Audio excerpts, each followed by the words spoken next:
Greetings, everybody.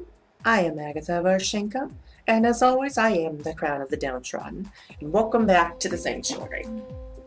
So, I have a big topic for you today, one that quite a few of you wrote in on. So, without further ado, I'm going to present a letter written by Anita Jones. She writes, "Hi, Agatha. I'm an aspiring artist, but I'm stuck in a job I hate just to pay the bills. My greatest passion has always been to express myself through my work and maybe be able to help others with it. However, I don't know how I can ever make it happen when all I'm doing is trying to survive. How can someone like me, who doesn't want to be a lawyer or a doctor or something like that, survive in this capitalist system?" Well, first off, Anita, thank you so much for writing in and presenting such an important topic, one that affects everybody. And with that being said, this is the first episode of the Sanctuary where I'm discussing, a topic of a rather political nature. So, with that being said, I'd like to do a real quick disclaimer. I'm going to be answering this from my own perspective and opinions and whatnot. And I invite anyone to write in, especially now, because we're all going to have a very strong opinion on this particular topic. Some of you are going to be in full agreement with me. Some of you are going to absolutely hate what I say. But let's all be respectful of each other. Let's have a good conversation and throw some ideas around and not degenerate into name calling or anything like that, or any threats or whatnot. We're all entitled to our opinion. So without further ado, capitalism. Big topic.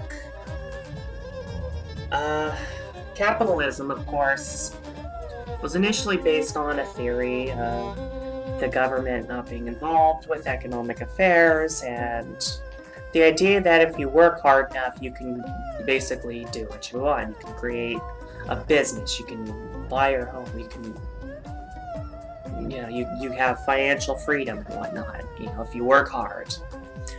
That's a nice idea. That's just an idea. It's when we're thinking about the actual practice of capitalism, it does not work that way. The reason why it does not work that way is a thing called patriarchy that's been going hand in hand with capitalism since capitalism began. In fact, patriarchy is actually much older than capitalism. It's been going on and on and on. And under that system, the idea of anyone being able to achieve their dreams by working hard, it's not going to happen. As you mentioned, Anita, all you do is focus on surviving and not being able to pursue your dreams. And, I hope you are able to do that. And I hope this video, comments people might write in, might be able to help you out. We're living under very rigid standards. We have been forever, pretty much. This idea of what a real career is, and a professional career, and you want to be creative. Well, that's cute. You need to have an anchor plan. You need to this and that. Yeah, I've dealt with that as a musician and general artist, like with writing and whatnot. I've dealt with that my whole life, and it's been going to hell and back to be able to do anything with it, but it's worth it. I work about 80 hours a week, with the studio I co-own, writing music and whatnot, and the payout's very little, but I scrape by and survive. Just by always being out there, I keep finding ways to reinvent myself as an artist, a musician and writer and whatnot. I look into different fields in music and whatnot that people don't necessarily think about. People always think about, being the rock star or whatnot, or this or that, but there's so many other things. You can do sound engineering, you can do music lessons, you can start up a studio. And these are all ways to work around what capitalism has put in front of us, where it has to all be this one thing you pursue that you want to do from like 5th grade on. I mean, because they do that. They do make kids take these aptitude tests and be like, well, this is what you should focus on. You do this, you do this, you do this. You go to college. You go be a lawyer or a doctor or something and make a lot of money. Well, and for those of you who embrace that, you know what? Fine. That's great. That's your dream. And if you're living that dream, I'm proud of you. But for many of us, that's not our dream. For many of us, doing the whole academics route to be into something that the system considers professional, it just doesn't work that way. I mean, why not encourage kids to go to trade school or a music conservatory, or hell, what happened to the days of apprenticeships where you wanted to get involved with something and a job you are passionate about, and you find someone who's an expert in that field, and you work under that person, you shadow that person for years until they deem you ready to go into it, to be in it full time yourself. It's all been made into a machine, and who's deciding this? Who decided what the American dream is supposed to be? Well, I'll tell you. And this is I think this is probably where it's going to start getting a little dicey. But it was the same people who established the Electoral College and a lot of these other things, basically landowning white males. And it has never really veered from that in terms of decisions, in terms of what things are framed by, how the world has been framed, how the view of success is framed. And that's just not for everyone. Many of us pursue something creative or something athletic or something that's a trade instead of a profession. Some of us have multiple careers. You start out one thing, you learn from it, you decide to go into something else. And all of these are considered deviant. And then while we're grinding this axe, there are so many marginalized groups that even if they are pursuing a professional career, they get locked out.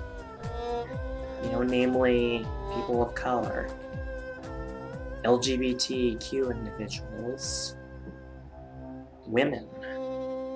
And you consider that a lot of women make about 77 to a man's dollar, and women of color make even less. You consider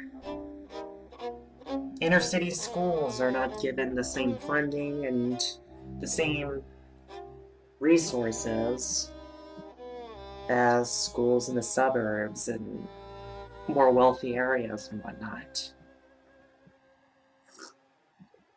All this has created something very systematic that, as you put it, Anita, ensures that all we do is work to survive, We're basically killing ourselves just so we can exist.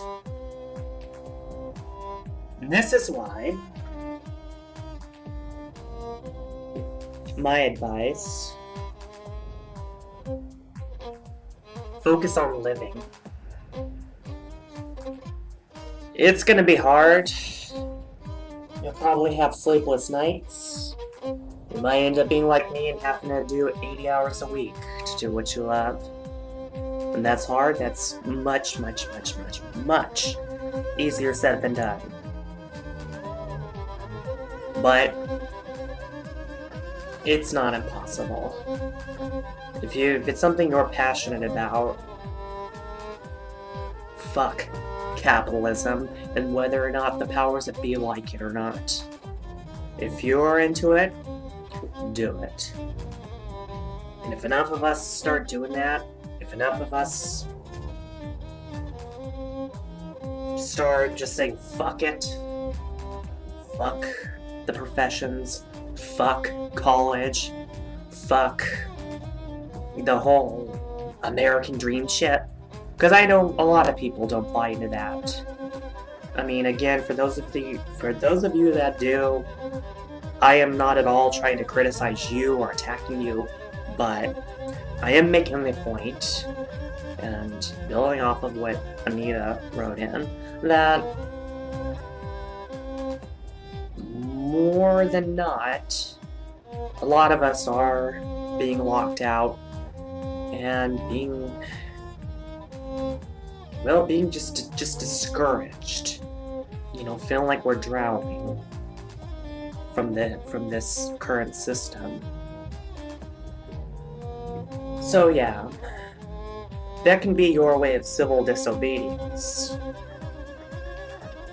They tell you to do something that you yourself are not into. They tell you to do a career that you hate. They tell you to go spend ten to hundreds of thousands of dollars on an education that maybe you don't necessarily want. Then don't do it. You'll take some hits. Going up against such a powerful system is no easy matter. But again, if enough of us do it, imagine what chance we might create for the downtrodden. Furthermore, I think it's important when somebody of a marginalized group succeeds, reach out to other people in your group. Reach out to people in other marginalized groups. It's important that we all support each other. We have a very formidable opponent, and it's important just to reach out to each other rather than trying to be competitive with each other, get jealous of each other.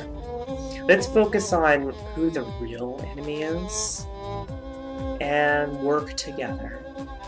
An example is my studio. I co-own a music studio, and it's very non-profit. I'm very much into inspiration.